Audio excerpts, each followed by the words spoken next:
Good evening, everyone. I'm Chief Meteorologist Jordan Frazier. We're tracking a couple storms trying to push their way into Odessa, as well as Andrews County and even into Lee County, New Mexico. You can see on our Skycam lots of little lightning bolts popping off here and there, and this is actually looking out towards Andrews County, where we've been tracking just a couple of those smaller severe storms.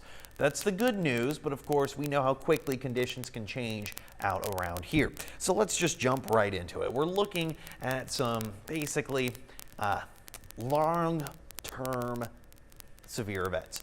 Now, we have a severe thunderstorm watch staying in effect until 2 a.m. I know that's certainly the least ideal situation. It's not expiring at 10 or 11 like we've normally been seeing. No, unfortunately, this one is going to be stuck around for just a bit longer. We're watching a lot of these storms forming right along our cold front that passed through. You probably noticed those cooler temperatures out today. Fantastic. I love some cooler temperatures too, but unfortunately, it also tends to be bringing in a little bit more instability into the atmosphere and increasing our severe risk. All right, but let's just jump right into it. We have the prime atmosphere to see some of these long scale storms because we got dry line. Very dry air just out to our west, and we're sitting on very heavy, moisture-rich air. That's why we have dew points in those mid to upper 60s. Typically something we don't see out here. It's kind of why it's been feeling a little bit muggy, a little soupy. We had a bunch of those overcast skies throughout the day today. The storms don't care though, they're still going to form nonetheless. Looking out toward Odessa right now, here's the latest reading from radar. Severe thunderstorm warning until 11:15 tonight for Goldsmith, Odessa, and West Odessa, also parts of Midland County. You can notice this entire system trying to push its way through, not getting the best reading as it approaches the radar, unfortunately, and that's because the radar is situated right at Midland International Airport, and it's not good at seeing storms directly above it. It's good at seeing storms a little bit farther away.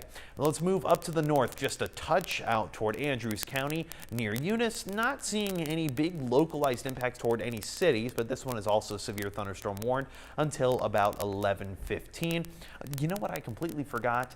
I forgot to tell you exactly what I'm looking at in terms of why is the storm severe. So let's jump into the storm on Odessa right now. We're looking at radar indicated 60-mile-per-hour winds and about quarter-sized hail. Only see if National Weather Service has gone ahead and decided to update that in any way or if we're seeing anything significant. Still going to be hail has been upgraded to 1.5-inch hail, so about the size of a ping pong. This can cause a little bit of damage to your car. It can also damage yourself just a touch, so make sure you guys are staying indoors and away from windows, just because, hey, you could see some strong wind gusts within these storms, but you can also see some of that wind-driven hail. That's what breaks a lot of our windows out here. All right, moving back up over toward the Andrews County storm. Still actually going to be a bit on the stronger end compared to the one in Odessa. We are picking up considerable threat. Radar indicated 70-mile-per-hour wind gusts. And the latest on that hail threat as well, it's going to be about ping pong size as well, 1.5 inches in diameter. So certainly something we're going to keep on tracking as it continues to move along. And then moving all the way up into Eddy County, Lee County, this is going to be in effect until 10:15 Mountain Time, so 11:15 Central Time. That one is trying to push its way toward Lovington. I'm not noticing anything super crazy. This one's going to be a bit more associated with a squall line, and the latest on that is going to be radar indicated 60-mile-per-hour winds, and the hail itself, I'm not actually getting the reading on the hail, so let me jump over to my phone. I'm getting the reading of hail as about 1.25 inches, so about $half sized hail within that storm. But let's also talk about the elephant in the room. The biggest thing we concern ourselves with is going to be that tornado threat. So typically we look at velocity. That's going to show us any kind of rotation within the radar itself, any kinds of bright reds and bright greens together. That's where you're going to start seeing a little bit of that spinning motion. Now you are seeing a little bit of that green and red. That's going to be more of that darker color, so some smaller scale rotation, maybe more broad rotation, not necessarily anything on the ground. We're going to be watching that, keeping our eye on it. The storm has had some very minimal rotation, but the tornado threat does not seem to be much of an issue. Latest from the National Weather Service, They're not concerned about the tornado threat as of right now. Of course, if that changes, I'll be here to let you know.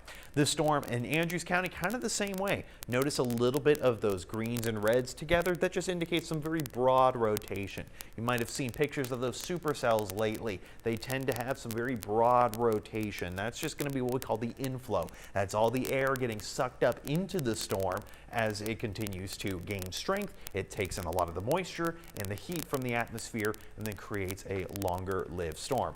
Moving on up toward this storm, this one is going to be a little bit just outside of the radar range in terms of what I can pick up. This is actually from the Lubbock radar. It's still going to be a lot more interference than anything else. A lot of that purple, that just represents interference. It can't get a solid reading one way or another. And as long as it's not very bright reds and greens, I am going to be okay with that. That just means very broad scale rotation. Now, hail is another big concern for a lot of us. So let's jump into the hail reports for some of these storms. So a little bit of that blue. Let me show you guys exactly what that blue itself represents at the bottom there. It's going to be, that's not the button I wanted to click on. It's going to be a little bit of that blue-sized hail. When I click off to the side, it's about 1.1 inches in diameter. So we're going to be keeping our eye on that. 1.1 inches. That's going to be just above severe limits. So it's going to be 1 inch is within that severe limit category.